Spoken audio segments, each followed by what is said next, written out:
In this training byte, we will add temperature coefficients to a resistor, and see how the resistance of the element varies with our simulation temperature. Let's start by seeing how the default resistor model in the analog PSpice library varies with temperature. We have a simple design with a 1 volt voltage source, and a 1000 ohm resistor. Let's add a current probe to the top pin of our resistor, and based on Ohm's law and an ideal resistor, our current should be 1 milliamp.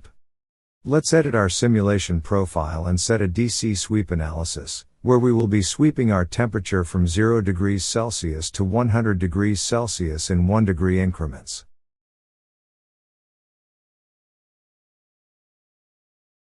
After the simulation, the probe window shows us that our current is 1 milliamp at 0 degrees and stays at 1 milliamp all the way up to 100 degrees Celsius. Our resistor value is a constant 1000 ohms regardless of our simulation temperature. If we consult the PSpice AD reference manual, we will find that we can either define an exponential temperature coefficient, or a linear and quadratic temperature coefficient. This is done by adding properties to our resistor element.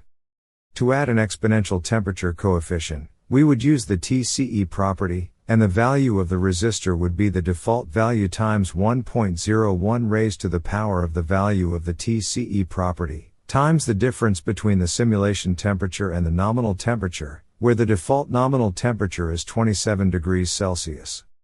If an exponential temperature coefficient, TCE, is not used, then a linear temperature coefficient, TC1, and a quadratic temperature coefficient, TC2, are used. In this case, the base resistance is multiplied by 1 plus the temperature difference from the nominal temperature times TC1, plus the temperature difference from the nominal temperature squared times TC2. If we go back to our schematic and look at the properties on our default resistor out of the analog PSpice library, we see that we do not have a TCE, exponential temperature coefficient. This means that we are using the linear and quadratic temperature coefficient, but we can see that their default values are 0. This means that at all temperatures, our resistance is 1 plus 0 times our base value, so our resistor had the same value from 0 degrees up to 100 degrees. Let's change our linear temperature coefficient to 0.01, which is unrealistically high, but will make our example easier. When we run the simulation, we see that the current through our resistor decreases as the temperature increases, and since our voltage source is constant, the resistance of the resistor is increasing as the temperature increases.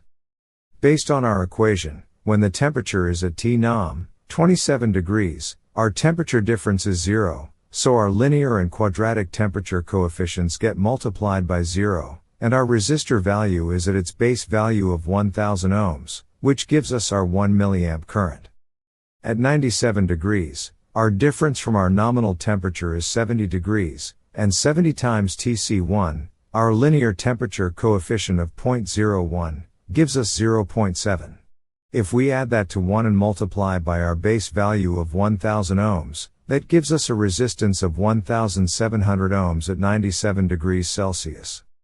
Since our voltage is 1 volt and our resistance is 1700 ohms, that should give us a current of 0.588 milliamps through our resistor at 97 degrees Celsius, showing us the results we expected based on our linear temperature coefficient and the formulas presented in the PSpice reference manual. In this training byte, we added a temperature coefficient to a resistor to see how the resistance of the element varies with our simulation temperature.